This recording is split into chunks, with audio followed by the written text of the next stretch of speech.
Okay good morning all of you guys.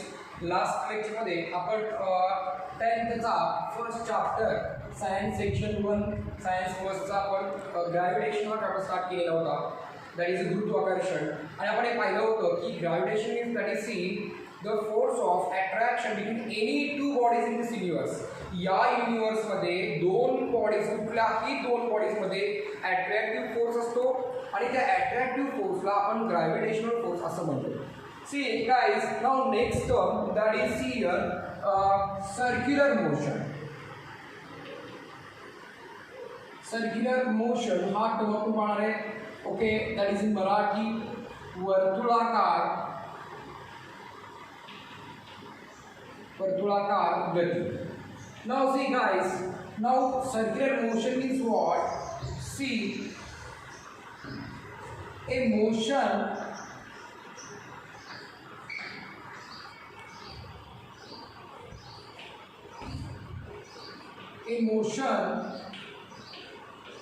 of an object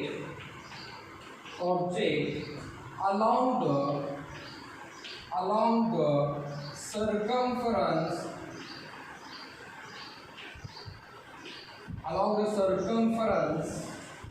of a circle is called as circular motion. See guys, all of you, see circular motion म्हणजे काय? A motion of an object along the circumference of circle. म्हणजे C समजा एखादा object आहे, एखादी वस्तू आहे, तो जर ऑब्जेक्ट सर्कलच्या सर्कम्फरन्स भोवती जर तो गोल गोल फिरत असेल, आपण त्याला सी सर्क्युलर मोशन असं म्हणू शकतो किंवा वर्तुळाकार गती म्हणू शकतो. नाव कन्सिडर, आपण एक थ्रेड घेतला, एक दोरी घेतली, त्या दोरीला एक स्पेरिकल बॉब आपण बांधला, म्हणजे एक छोटासा गोल एक स्पेरिकल बॉब आपण बांधला आणि आपण त्याला गोल गोल फिरवतोय. ओके, लाईक दिस रिव्हॉल्व करतोय. म्हणजे सी हा जो बॉब आहे, हा जो वस्तू आहे ही this is a revolving around the circumference of circle. हा ऑब्जेक्ट या सर्कलच्या सर्कम्फरन्स भोवती गोल गोल फिरतो. No what do you mean by circumference of circle? Circumference of circle म्हणजे वर्तुळाचा परिघ. बघा सी हा कंटिन्युअसली लाईक दिस या वर्तुळाचा या सर्कल परिघावर गोल गोल फिरतो. सो दिस मोशन, त्या गतीला वर्तुळाकार गती म्हणायचं. This motion is called as circular motion. See once again, a motion of an object, एखाद्या वस्तूचं गती कशावर? Along the circumference of circle, सर्कलच्या सर्कम्फरन्सवर. Okay, is called as circular motion. See, for example, we know that Earth is revolving around the sun in circular orbit. पृथ्वी ही सूर्याच्या भोवती गोल फिरते. Otherwise, we know that the blades of the fan revolving around the blades of the fan are also in a circular motion. ते फॅनचे जे blades आहेत ते सुद्धा circular motion मध्ये फिरतात. Otherwise, see hands of the clock. आता घड्याळ आहे, घड्याळामध्ये काटे असतात. मिनिटाचा काटा असतो, आवर हँड तासाचा काटा असतो, सेकंड हँड सेकंडचा काटा असतो. हे सगळे काटे जे हँड्स आहेत, okay, they are revolving circular motion. ते सर्क्युलर मोशन मध्ये फिरतात. See once again guys, a motion of an object along the circumference of circle is called as circular motion. एखादी वस्तू जर वर्तुळाच्या परिघावरती फिरत असेल त्याला म्हणायचं वर्तुळाकार गती. मी सांगितलं for example, motion of the blades of the फॅनचे ब्लेड वर्तुळाकार फिरतात. Otherwise see motion of the earth around the sun, पृथ्वी ही सूर्याभोवती फिरते. These are the examples of circular motion. Now see, there are two types of circular motion. Number one, that is here uniform circular motion, and the second one that is the non-uniform circular motion. Okay, now guys, here. Now circular uniform circular motion, there are the two types of circular motion. One is uniform circular motion, that is UCM, here, and the second one that is a non-uniform circular motion. See, uniform is what? A motion of an object has a motion of an object along the circumference of a circle. या ठिकाणी देणार see with constant speed or linear speed is called as constant linear speed. Linear speed is called as uniform circular motion.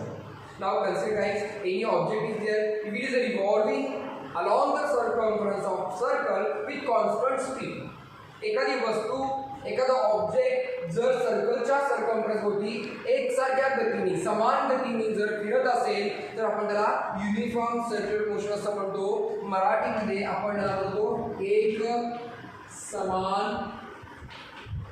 वर्तुळाकार गती. याला मराठीमध्ये आपण एक समान वर्तुळाकार गती असं म्हणतो. म्हणजे सी आता आपल्याला माहिती आहे सध्या ह्या फॅनचे ब्लेड्स एकसारख्या स्पीडने फिरत आहेत, एकसारख्या गतीने फिरत आहेत. This is the example of uniform circular motion because in which the blades of the fan are revolving in constant linear speed. ह्याच्यामध्ये फॅनचे ब्लेड्स एकसारख्या गतीने फिरत आहेत. So that's why this is called as uniform circular motion. आता non uniform circular motion जे काय मानोसी same again a motion of an object along the circumference of a circle. इथं ऍड होणार with variable speed. With a variable speed is called as a non-uniform circular motion. बारोसी आपण समजा गड्ड्यावर गेलो, आपण गड्ड्यावर काय करतो की पाण्यामध्ये बसतो. ओके, तुम्ही सगळे गड्ड्यावर गेला असाल राईट ना. त्या लास्ट इयर तुम्ही सगळ्यांनी गड्ड्याला भेट दिली असेल आणि आपण गड्ड्यावर काय करतो की जॉईंट व्हील्स बघतो, म्हणजे असे उभे वर्टिकल मध्ये असलेले पारणे बघतो. आपण पाण्यामध्ये बसतो. See guys, this is highest point, this is the lowest point and this is the center. When body moving from lowest point to highest point, जेव्हा आपला तो पाळणा जो आहे तो लोवेस्ट पासून हायेस्ट कडे जात असतो तेव्हा त्याचा its velocity goes on decreasing. त्याची गती कमी कमी कमी कमी होते. कारण आपल्याला माहिती आहे because this object is moving from lower point to the higher point. So at that time acceleration due to gravity pull this body in downward direction.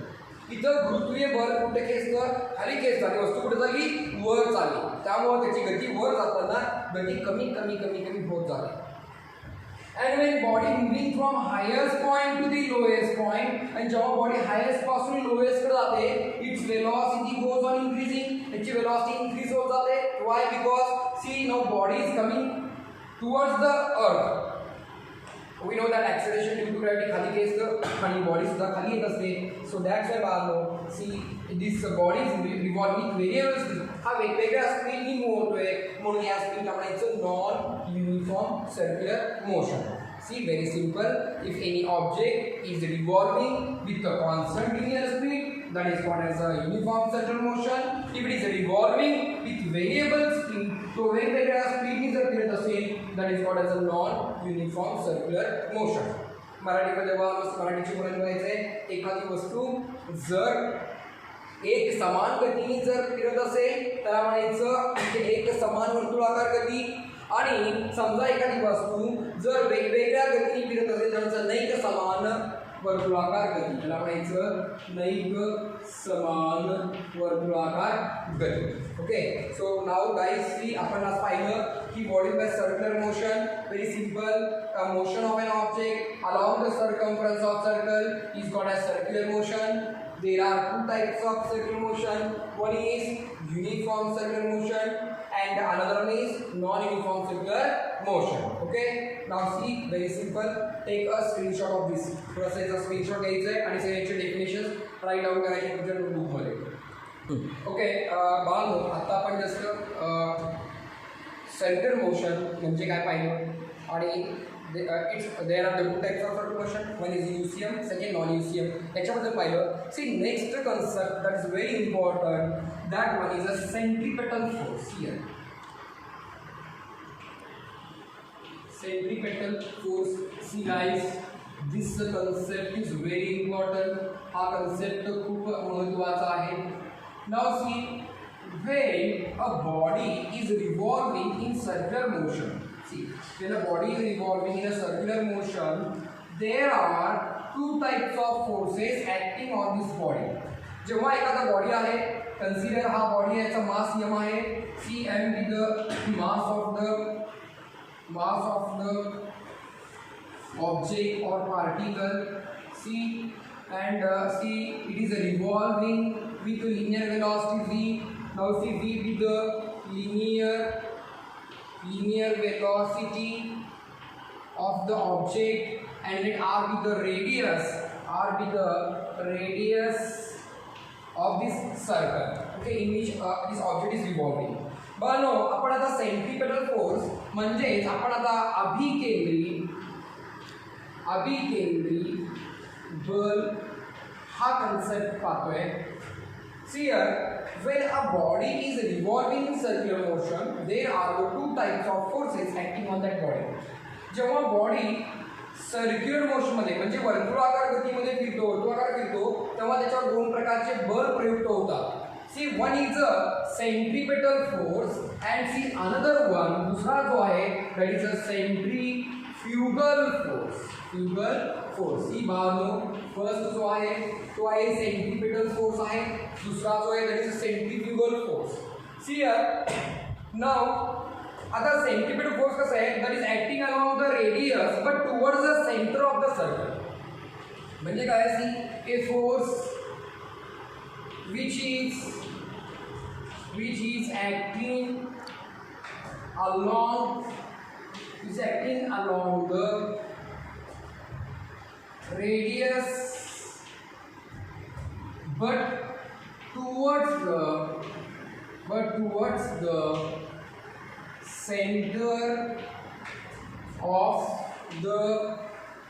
center of the circle is called as centripetal force. Now guys, see असा force which is acting along the radius, असा force radius वर act होतो but towards the center, जो सेंटरच्या कडे act होतो त्याला म्हणायचं centripetal force. Very simple, a force which is acting along the radius towards the center त्याला म्हणायचं centripetal force. आणि सी असा फोर्स रेडियस वेक्टर ऍक्ट होतो पण तो कसा असतो, away from the centre of the circle. कसा असतो, that is away from the centre of the circle. दुसरा जो फोर्स असतो तो सर्कलच्या रेडियसच्या अपोजिट असतो, सेंटरच्या अपोजिट असतो. That is a centrifugal force. ठीक आहे, आता मी सांगतो. समजा आपण एक दोरी घेतली, थ्रेड घेतला and a spherical body is tied to it. त्याला एक छोटासा आपण लोखंडाचा गोळा बांधला, आपण त्याला फिरवतोय, लाईक दिस रिव्हॉल्व करतोय. जेव्हा आपण रिव्हॉल्व करतोय आपण दोरीला पकडल्यामुळं त्या दोरीच्या वर आणि सेंटरच्या कडं एक बल असतो, एक फोर्स असतो, त्याला म्हणायचं सेंट्रिपेटल फोर्स. म्हणजे see a force which is acting along the radius but towards the centre. जो रेडियसच्या वर ऍक्ट होतो पण सेंटरच्या कडे असतो, that is centripetal force. And see another one कसा आहे, a force is acting along the radius but away from the centre of the circle. आता सर्कलच्या सेंटरच्या अवे आहे, दिस इज सेंट्रिफ्युगल फोर्स. म्हणजे CFF सेंट्रिफ्युगल फोर्स, हा आहे CPF centripetal force. C याच्यामध्ये डिफरन्स एवढाच आहे, this is toward the centre, हा सेंटरच्या कडे आहे, ओके, आणि दिस अवे फ्रॉम द सेंटर, हा केंद्राच्या कडे, हा केंद्रापासून अपोजिट डायरेक्शन मध्ये आहे. बालो सी हियर एवढे दोनमध्ये फरक आहे. बट सी तुमच्या स्टडीमध्ये हा सेंट्रिपेटल फोर्स फक्त आहे, आपण तो बघूया. सी गाईज नाऊ आता याचे एक्झाम्पल बघूया. सांगितलं मी तुम्हाला, जेव्हा आपण एक स्पेरिकल बॉब बांधतो दोरीला आणि फिरवतो, सेंटरच्या कडे काय असतो, एक फोर्स असतो जो त्या बॉडीला त्या सर्क्युलर मोशनमध्ये ठेवतो, okay, that is centripetal force. आता सेंट्रिफ्युगल फोर्स म्हणजे काय, सी आपल्या करतो की मम्मी ताक बनवते किचनमध्ये, असा ताक बनवते रवीनी, तो जो फोर्स क्रिएट होतो आउटसाइड जो असतो बाहेरच्या दिशेने, that is a centrifugal force.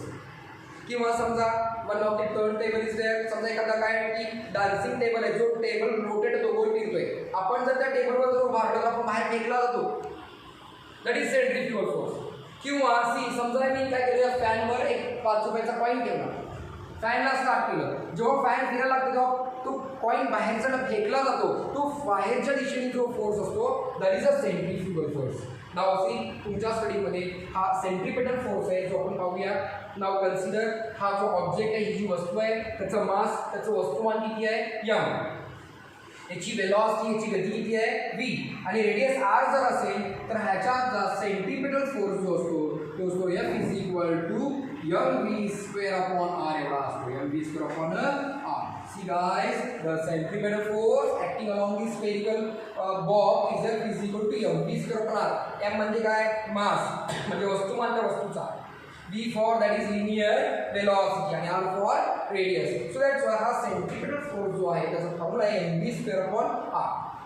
Bano आपण हा सेंट्रीपेटल फोर्सेस पाहणार आहोत, but in terms off period. आपण याला पिरियडच्या टर्म्स मध्ये आपण बघणार आहोत. तो पिरियडच्या टर्म्स मध्ये कसा येतो आपण थोडंसं सॉल्व करूया. See guys all of you, now see we know that आपल्याला माहिती आहे की पिरियड म्हणजे टाइम. सी बट पिरियड म्हणजेच time, period is equal to displacement upon velocity. See, period is the displacement upon velocity. हा जो formula असा आला, हा formula velocity is equal to काय येणार, velocity is equal to displacement upon time. म्हणून so therefore time is equal to displacement upon velocity. Time म्हणजे period आपण त्याला म्हणू शकतो. So period is equal to displacement upon velocity. No what do mean by period, आपण last time पाहिलं तर पिरियड म्हणजे काय, the time required for a particle to complete one revolution. या पार्टिकलला, ह्या ऑब्जेक्टला, या वस्तूला एक रिव्होल्यूशन, एक चक्र पूर्ण करण्यासाठी जो टाइम लागतो आपण त्याला काय म्हणतो, पिरियड म्हणतो. The time required for this particle to complete one revolution is called as a period of revolution. So period is equal to displacement upon velocity. Now see, guys, period denoted by capital T. Okay, आता displacement. बनो हा जो object आहे इथून इथं एक चक्र, एक रिव्होल्यूशन पूर्ण करण्यासाठी लागणाऱ्या वेळ आपण पिरियड म्हणतो. आता बघा, हा जो डिस्टन्स आहे हा सर्कम्फरन्स ऑफ सर्कल आहे, म्हणजे वर्तुळाचा परिघ आहे.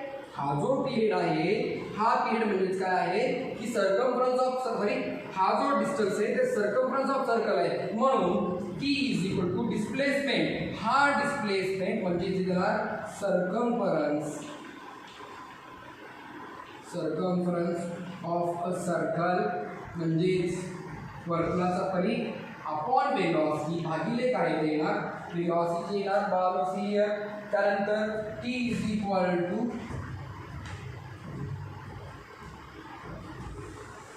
अंदर T is equal to circumference of circle. आता वर्तुळाचा परिघ, वर्तुळाच्या परिघाचा फॉर्म्युला काय आहे, हा 2 पाय r. एक्झॅक्ट तुम्ही सांगितलं बरोबर आहे, दॅट इज 2 पाय r. बानो वर्तुळाचा जो परिघ असतो किंवा सर्कम्फरन्स ऑफ सर्कल जे असतं इट्स फॉर्म्युला इज 2 पाय r.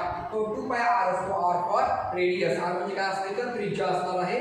सो T 2 पाय r अपॉन वेलोसिटी v. म्हणून T इज इक्वल टू 2 पाय r अपॉन v असं आपल्याला मिळालेलं आहे. आफ्टर दॅट सी त्याच्या पुढे आपण ऐकूया. Now see but therefore v is equal to 2 pi r upon t. He value जी आहे 2 pi r upon t. ही व्हॅल्यू आपण या ठिकाणी टाकूया, या इक्वेशन नंबर 1 मध्ये टाकूया. therefore equation 1 becomes इक्वेशन 1 काय होणार आहे, see F is equal to इथं काय आहे F ला x आपण ठेवलं v चा स्क्वेअर. सी v चा स्क्वेअर, v काय आहे इथं 2 पाय r अपॉन t चा स्क्वेअर अपॉन अगेन इथं r आहे नंतर r. सी मी काय केलं, फक्त ही v ची जी किंमत आहे इथून उचलून या इक्वेशन 1 मध्ये टाकतो. मग सी याचा स्क्वेअर करूया आपण. F is equal to m 2 चा वर्ग 2 चा स्क्वेअर किती येणार 4 बरोबर आहे. पाय चा स्क्वेअर पाय स्क्वेअर, r चा वर्ग r स्क्वेअर अपॉन पुन्हा इथं t खाली येणार t चा वर्ग t स्क्वेअर पुन्हा इथं r इंटू t चा वर्ग t square. Okay boy guys. Now see काय करायचं, याला राईट हँड साईडला आर स्क्वेअरनी multiply by R and divide by R. See multiply by R काय करायचं, डिवाइड बाय आर करायचं. काय लिहितो आपण बघूया. See here therefore yes now here multiplying and dividing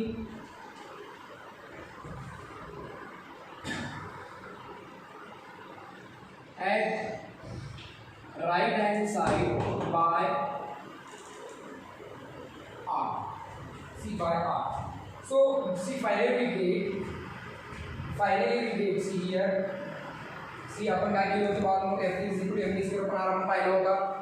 पीरियडचं आपण काढलं, मग त्याला v is equal to 2π/t ही व्हॅल्यू पण इथं पुटअप केली, त्याचा स्क्वेअर केला, असं मिळालं. आता ह्या इक्वेशनला मल्टिप्लाय बाय आर आणि डिवाइड बाय आर करायचं. आपलं काय मिळतं बघूया. See we get f is equal to 4m² इथं r³ upon r² into t².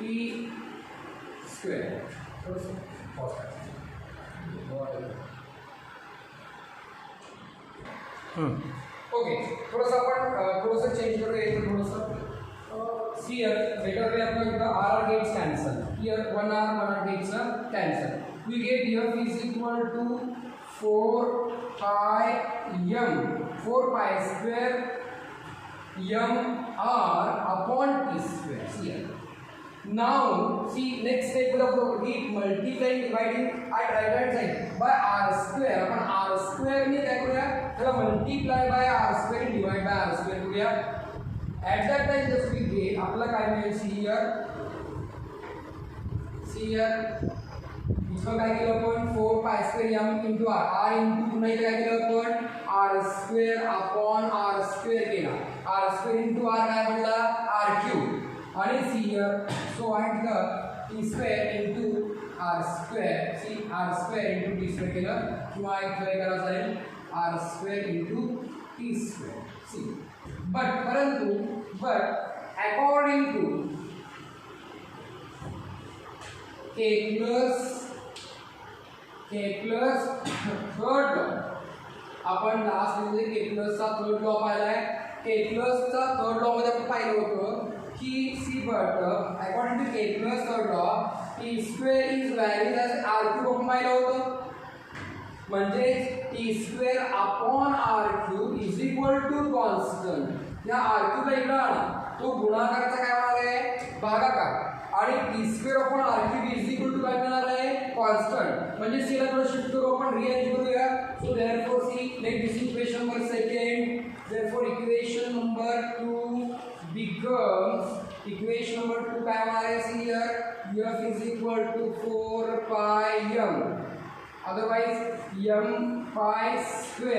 upon see r² t² upon r³. मी या r³ ला खाली शिफ्ट केलो, तो केस या मल्टिप्लिकेशनचा काय झालाय, डिव्हिजन झालाय. t² upon r³ झालाय. सी हियर बट सी पुढे आपण सी हा जो t² upon r³ काय आहे, कॉन्स्टंट आहे. सी हियर पुढचा भाग मी इकडे दाखवतो, पुढचा काय लक्ष द्या. See here see but we know that t² upon r³ हा कॉन्स्टंट आहे. see here so that's why is equal to k आहे, constant is equal to k. तो मी ती व्हॅल्यू टाकतो. सो फायनली मला काय मिळणार आहे, f is equal to 30 here 4m π² upon r² into t. See परंतु याच्यामध्ये सी 4m π आणि k आर कॉन्स्टंट, हे कॉन्स्टंट आहे म्हणजे स्थिर आहे. त्याच्यामध्ये 4 4 ही किंमत आहे. मास ऑफ ऑब्जेक्ट कॉन्स्टंट आहे, फिक्स आहे. पायचं व्हॅल्यू फिक्स आहे, त्यानंतर के सुद्धा फिक्स आहे. मग आपलं फायनली वेट गेट आपल्याला काय मिळालं की f is inversely proportional to r². याचा अर्थ हा सगळ्यात महत्त्वाचा रिलेशनशिप मिळाला की फोर्स जो आहे सी हा दिस इज द फोर्स मिळाला. दिस फोर्स इज काय आहे, universally proportional to distance square, म्हणजे हा अंतराच्या वर्गाशी व्यस्तानुपाती आहे. म्हणजे दोन बॉडीज मधला जर डिस्टन्स वाढला, अंतर वाढलं तर फोर्स काय होणार, कमी होणार. जे आपण काल पाहिलं होतं ग्रॅव्हिटेशनल फोर्स याच्यावरनं त्यांनी फाइंड आउट केलेला आहे. कुणी फाइंड केला, न्यूटननी. That is a universe square law. त्यामुळे it's a universal square law. So yes, is a universally proportional to mass. Okay, बारनोसी हा होता सेंट्रिपिटल फोर्स आणि त्याचा mathematical expression in terms of period. See guys, आता आम्ही जसं शिकवणार आहे थोडंसं सगळ्यांनी बाहेर करायचं आहे, अभ्यास करायचा आहे. बिकॉज सी आता एक आपल्याला केपलर लॉचा यूज करावा लागला. जे पण आपण आतापर्यंत घेतलं आहे ते सगळं परफेक्ट करायचं आहे, थोडासा स्टडी करायचं आहे.